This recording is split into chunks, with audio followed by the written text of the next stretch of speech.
The night cracked open with a sound that felt like a bone snapping. A small child stood barefoot on cold concrete, clutching the broken wheel of a plastic toy truck, tears streaking down a dusty face while his mother lay curled beside him, shielding her head with shaking arms. The factory gates loomed behind them like a silent witness, rusted and uncaring, as the child's cries echoed into the dark.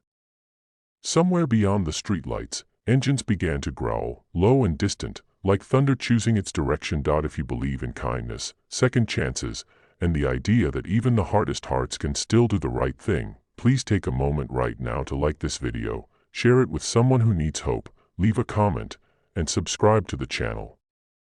Your support keeps stories like this alive. The factory had once promised work and dignity, but over the years it became a place of fear. Shifts stretched longer, wages grew thinner, and the supervisors learned that silence was cheaper than fairness. The child's mother had taken the job after her husband passed, carrying grief like an extra weight on her back. Every morning she tied her hair tight, kissed her son's forehead, and told him to wait by the gate when her shift ended. The toy truck was his treasure, found in a trash bin and cleaned with care, its bright red paint chipped but loved. That night, as she walked out late, a group of men blocked the path, angry over a mistake she didn't make, taking out their power in the ugliest way. The toy fell first, crushed under a boot. The blow to her came next. The child learned too early how cruelty can feel casual. Across town, a line of motorcycles rolled out from a dim parking lot, chrome catching the light like stars. The bikers were men and women with stories etched into leather and skin, people the city often judged before knowing. They rode together not for chaos, but for a code forged from loss and loyalty. One of them had seen the child earlier that week, waving the toy truck at passing bikes, eyes wide with wonder. Another had once been that child, watching his mother work herself thin while the world looked away. When a call came through from a night guard who couldn't ignore what he saw, the engines answered. The road to the factory cut through warehouses and forgotten streets. As the bikes moved, memories moved with them. The leader remembered the day his own brother didn't come home from a shift like that. The woman riding beside him remembered hands that shoved her when she spoke up years ago. Each mile added weight to their purpose, not anger alone, but resolve. The city slept, unaware that something was shifting in the dark. When the bikers arrived, they didn't rush in swinging or shouting. They parked in a line that felt deliberate, a wall of metal and presence.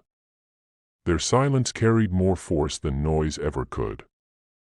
The men at the gate froze, suddenly aware that witnesses had arrived who would not look away. The child stopped crying, stunned by the lights and the shapes that seemed larger than life. The mother struggled to sit up, fear mixing with disbelief. The factory, so used to swallowing complaints, now had to face them. The bikers moved with care. One knelt to the child's level, steady hands gathering the broken pieces of the toy. Another offered a jacket to the mother, draping warmth over her shaking shoulders. Someone called for help, not as an afterthought, but as a priority. The supervisors tried to retreat behind rules and excuses, but rules sound hollow when spoken to people who know the cost of breaking them. The presence of the bikes drew others out, workers peering from windows, security unsure which side they were on. Power, once concentrated, began to thin. News travels fast when truth finally has a voice. Phones came out. Lights turned on. The factory's past began to surface in whispers and recordings, stories stacked on stories until denial buckled. Authorities arrived to a scene already documented, already witnessed. The men who thought they were untouchable found their certainty cracking. The mother was taken to be treated, her hand gripping her son's as if anchoring him to a safer world. The child held the toy pieces like a promise that something could be fixed. The bikers stayed until the lights of the ambulance faded. They didn't celebrate. They didn't boast.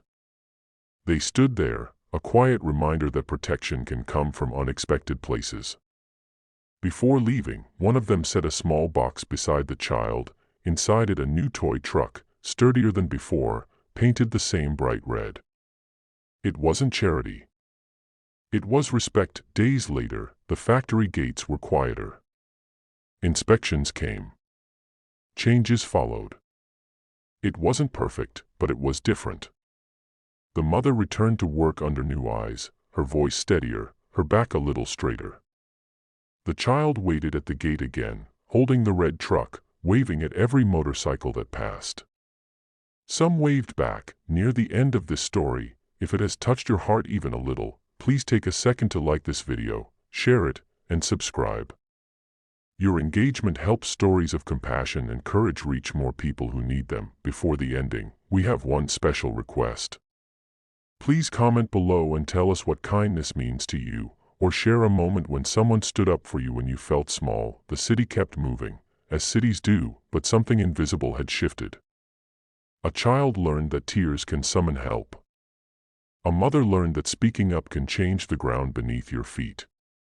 And a group of bikers rode on, engines humming, carrying with them the quiet knowledge that sometimes justice arrives not with sirens, but with solidarity, and that even in the darkest places, someone is listening.